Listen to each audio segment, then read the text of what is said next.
Nanindigan ang kampo ni dating Pangulong Rodrigo Duterte na hindi sapat ang ebidensya para matuloy sa paglilitis ang kaso niya sa ICC. At live mula sa The Hague, Netherlands, sa frontline ng balitang yan si Angela Lagunsad Castro. Angela, ano pa bang tatalakayin sa pagdinig? O ano bang tinalakay sa pagdinig kahapon? Good morning kapatid. Good morning Nikki. Katatapos nga lang ng ikatlong confirmation charges hearing ni Pangulong o dating Pangulong Rodrigo Duterte dito sa The Hague, Netherlands. At doon giniit ng depensa na walang direktang ugnayan si dating Pangulong Rodrigo Duterte sa mga pagpatay sa drug war. Ang utos lang daw ni Duterte ay arestuhin ang mga suspect at kung manlaban sila, dito sila pwedeng gumanti. Sa inilatag na argumento ng defense team, iginiit nilang hindi sapat ang ebidensya para matuloy ang paglilitis laban sa dating Pangulo. Ayon kay Attorney Nicholas Kaufman, walang criminal intent sa mga talumpati ni Duterte na ginamit ng prosekusyon. Ang utos lang daw ni Duterte, gumanti lang ang mga alagad ng batas kapag nanlaban ang mga suspect na maituturing na self-defense. 10 of these speeches, including 2 referred to by the Deputy Prosecutor, actually contain an exhortation to the use of lawful self-defense. And the order is simply this: go out, arrest them if you can, but if there is no peaceful method of doing it and you are presented with violent resistance, thereby placing your jeopardy in your life, you shoot, well, the son of the Bigo raw ang prosekusyon na patunayang malawakan at sistematiko ang pagpatay noong drug war. Base raw sa datos na ipinakita ng prosekusyon, maliit na bahagi lang daw ang namatay kumpara sa mga inarestong suspect. Hindi rin daw naiugnay ang mga pahayag ni Duterte tungkol sa paghabol sa mga suspect at sa aktwal na pagpatay sa kanila. The prosecution has to show which one of Duterte's statements, orders or commands were given to a specific individual who then went out and pulled the trigger or communicated the command to someone else who also went out and pulled the trigger, killing one of its 78 identified victims. But the prosecution cannot show such a causal link. They've never been able to do that.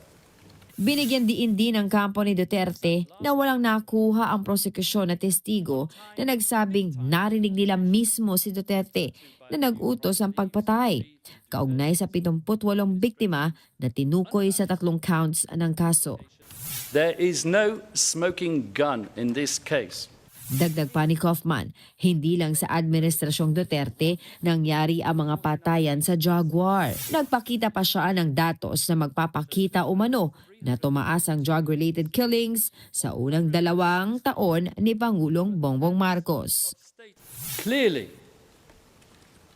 I'm forced to ask myself whether anyone on the other side of this room has thought of investigating the Marcos regime and the related phenomenon and holding someone accountable.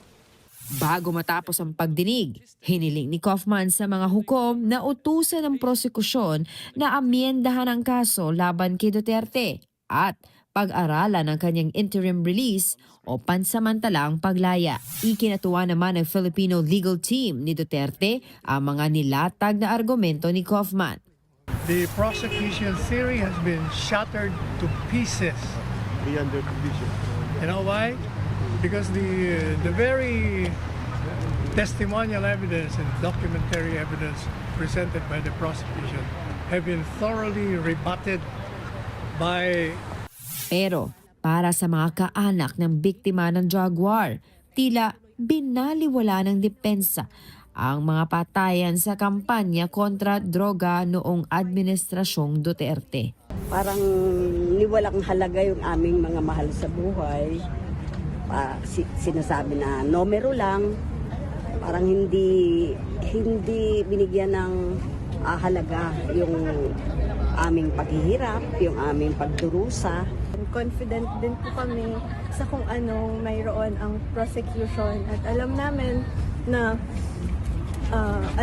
matibay ang mga evidences against Duterte.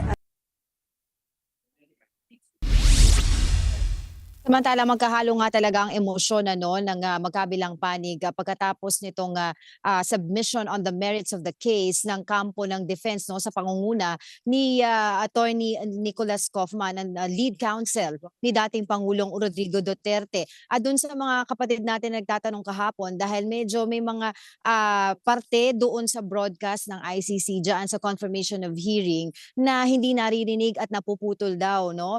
Kasi po may mga pagkakataon na hindi po puwedeng masabi ng publiko yung, masabi sa publiko yung mga pangalan or yung mga identity na nababanggit doon, 'no. Actually napagsabihan nga si or na-remind, 'no, pina-remind si Attorney Nicholas Kaufman na yung kanilang rules doon na at this point of the case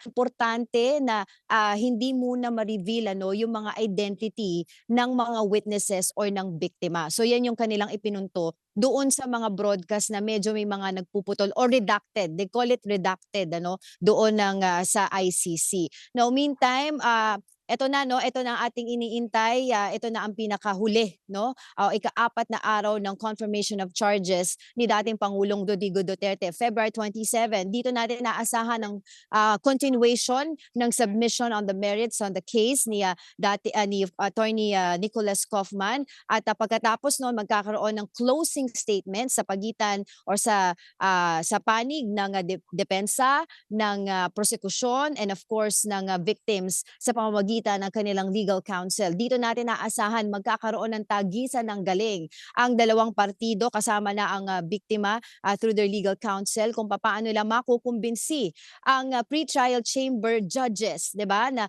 on the other side ay makumbinsi nilang may ebidensya, sufficient ang merito ng kaso, kaya kailangan itong ituloy sa full trial. Or on the other side of the fence ay makumbinsi nila ang trial judges na walang merito ang kaso, no smoking gun, ika nga sa wording ni Attorney Kaufman itong magiging kaso. So within 60 days, saka lang natin malalaman ang ruling ng pre-trial chamber dito sa The Hague, Netherlands sa ICC. So mamaya aabangan natin yung pinakahuling araw na yan ng confirmation of charges ni Pangulong Rodrigo Duterte at kahapon mas madaming nakilahok na mga supporter ng ni Pangulong Rodrigo Duterte.